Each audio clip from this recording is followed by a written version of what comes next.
Good morning mga karakmek. At magbe-maintenance tayo guys ng AC ngayon. Mga package ito. Maliliit na AC package.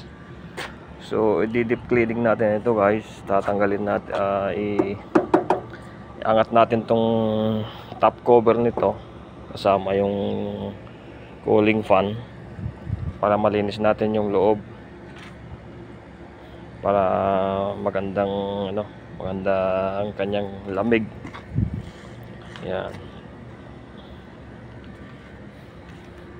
So tatanggalin natin. Yan, ito. Tanggalin natin itong cover dito para makita natin yung kanyang evaporator. Saka malinis natin yung kanyang filter, yung kanyang air filter, dahil medyo mahina daw yung kanyang blow ng hangin sa kwarto. Kaya kailangan natin linisin ng maigi. Saka ito madumi na to. So tayo ang naatasan na maglinis ngayon. At gagawin natin itong yung ating best na paglilinis. Yan, tanggalin natin ito guys. Medyo mataas na yung araw, alas 9 na mahigit. So bale ito mga karakmek, yung kanyang air filter. Tatanggalin na natin. Malinisan natin dito, tapos pag maiangat natin to, malinisan din natin yung loob niya. Dahil palagay ko ito matagal na daw ata hindi nalinis ng loob nito eh. Puro condenser lang ata ang nadadali nila eh. So kailangan natin linisin ng maigi para goods tayo sa ating customer at mabigyan tayo ng ayuda kung magbigay ng ayuda. Yan, so pinagtatanggal ko guys yung mga connection. Yan, para in case naman na may power, dahil sabi ko patayin na lang muna dahil hindi ko alam kung saan yung breaker. I-off pala saan.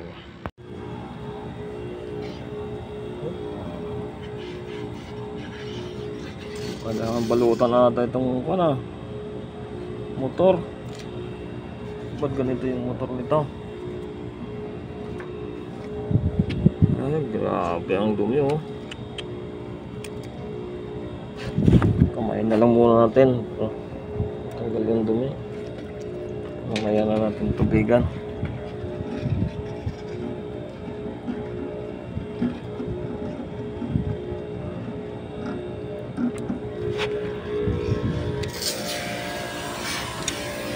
Wow.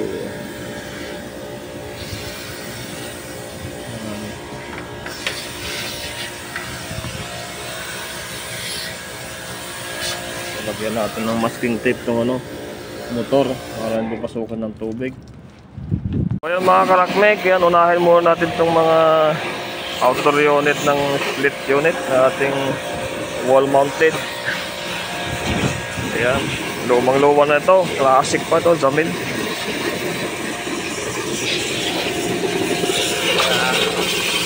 After 3 years guys, nakabalik ako dito sa kliyente na to maglinis. Matagal-tagal na din hindi nakabalik dito.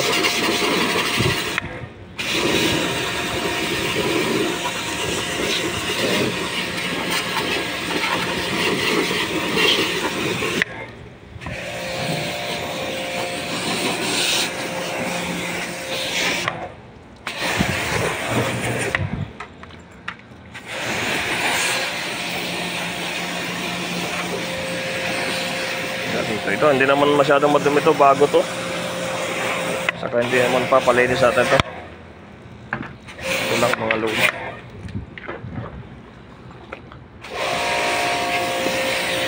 Yan, ito yung kanyang. So bala ito, baklatin din natin mamaya ito. Linisan lang muna natin itong condenser. Ha? Sige.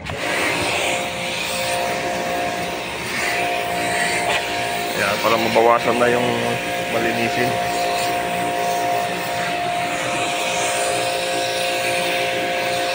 Mamaya konti na lang lilinisin dito.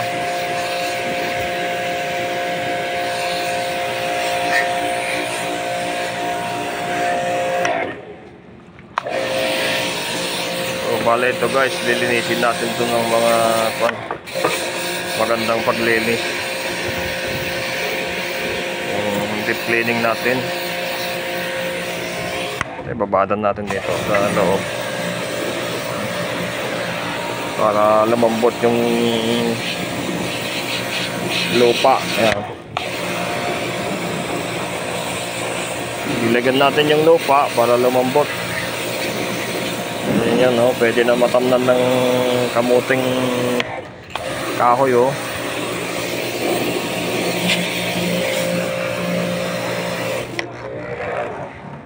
Yan, so ilagay namin dito sa may tangke.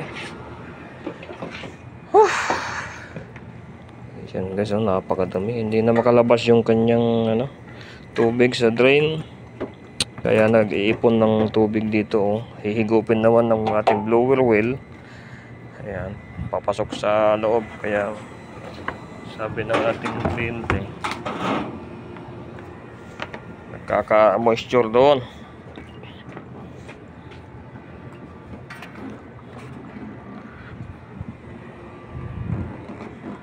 So ayan, ibuha natin to.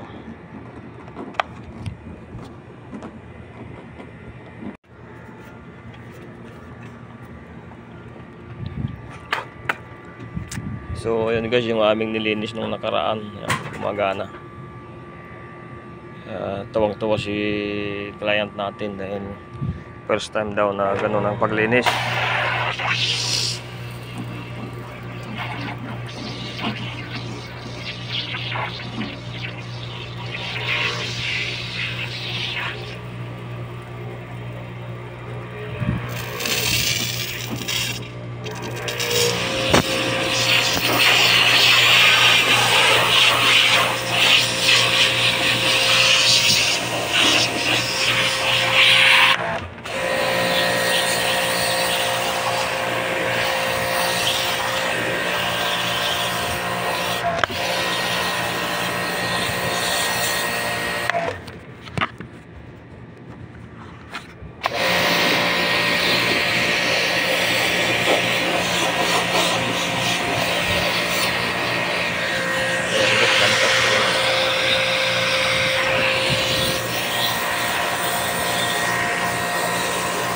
So mga karakmek, ganito lang yung ating paglilinis. Yan, hindi na natin lagyan ng chemical dahil baka masira pa yung cooling pins. Linisin lang natin ng maigi para matuwa yung ating customer. Yan. Yan, dito naman guys sa loob, linisin natin pati yung kanyang ducting. Yan.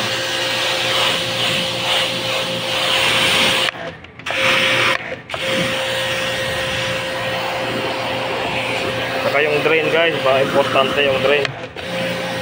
Dapat hindi magkakatubig sa flooring para hindi mabulok yung yero.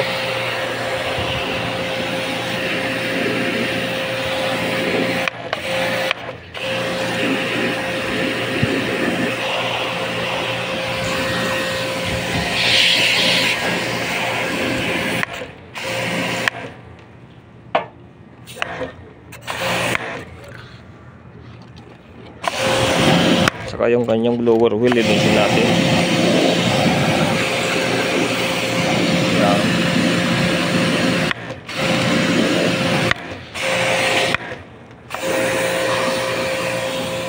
Yun, ang jelly, oh.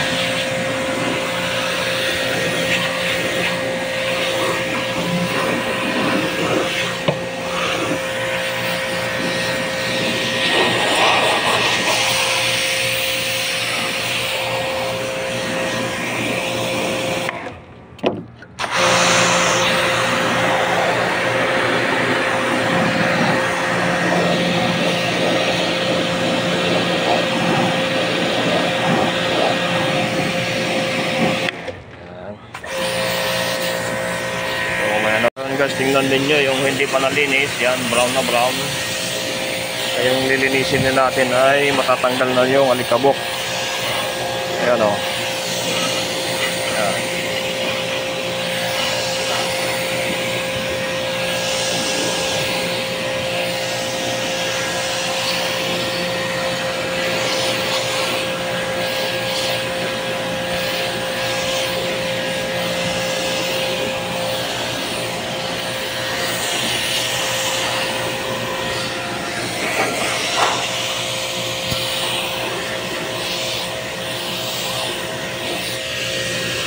Ayan, dito naman sa loob para matanggal din. Ayan.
Saan ba mayroon dito?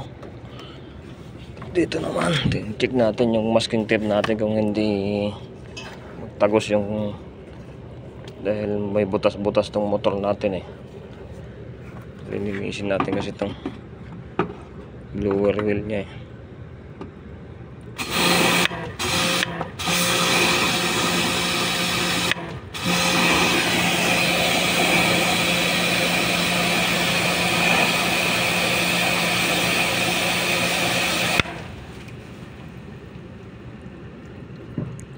So malinis lang ng konti yan mga karakmek, ay okay na.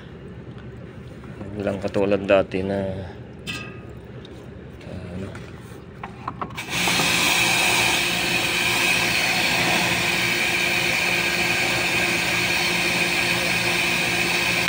Pero dapat mawala yung lahat ng tubig dito.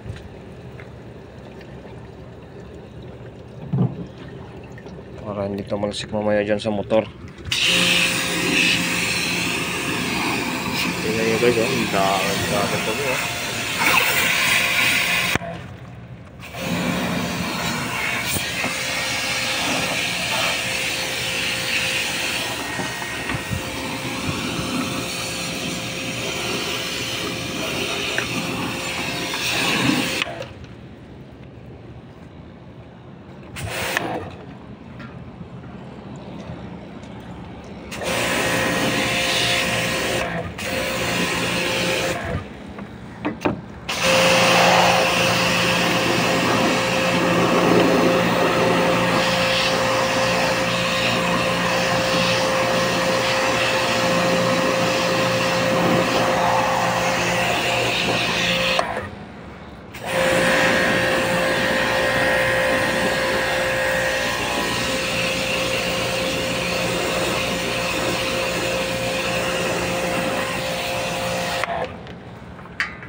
Tapos na.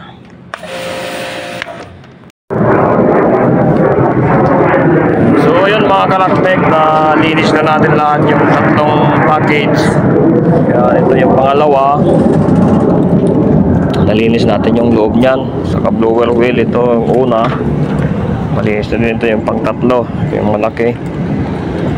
So okay na, assemble na lang natin. Tapos paanda rin natin dahil meron tayong lilinisin sa taas. Sa loob pala, mga indoor units. Itong package okay naman, nalinis na lahat. So may mga wall mounted tayo, isa, dalawa, tatlo pa siguro, apat. So assemble na lang natin mga karakmek. So ito guys, dati minodify ko na to dahil walang mabiling PCB, wala din naman nagre-repair dito. So nagmodify tayo dati guys, ito mga 4 years na ito, 4 years mahigit. Then 3 years ako bago ako nagpunta ng Riyadh, naggawa ko na to eh. So hanggang ngayon operational pa siya, gumagana. After 3 years na stay sa Riyadh, na bumalik ako dito sa Dammam, at ako ang nakabisita dito para mag general cleaning ng mga unit. Yan. So binisita na din natin to. Okay naman siya hanggang ngayon.